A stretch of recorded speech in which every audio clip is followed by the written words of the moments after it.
শীতের দুপুরে ছাদে নরম ঘুমের মধ্যে হঠাৎ ফোনের আওয়াজ, ওপাশ থেকে কাকুর গলা, কাজের প্রস্তাব। ঘুম জড়ানো চোখে একবার টাকার কথা ভাবলেও ঘুমটা গুরুত্বহীন মনে হয়। আর কাজটা ছিল ধান মারা। সেই জন্য আমি ফুলহাতা জামা ও ফুলহাতা প্যান্ট পরে নিই, কারণ ধান যদি শরীরে স্পর্শ করে তবে গা হাত পা চুলকোতে পারে। আর আমার কাজে যেতে প্রায় দেরি হয়ে গিয়েছিল, সেই জন্য আমি তাড়াহুড়ো করে বের হয়ে পড়ি। আর আমি রাস্তায় কি দেখলাম বন্ধুরা, তোমরাও দেখো, বাহুবলী 3।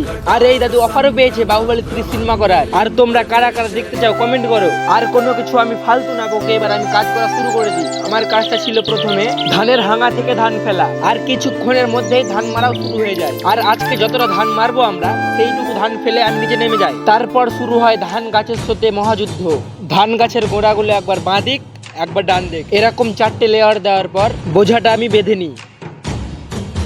তারপর আমি ধান গাছগুলো গুছিয়ে এগিয়ে দিতে লাগলাম।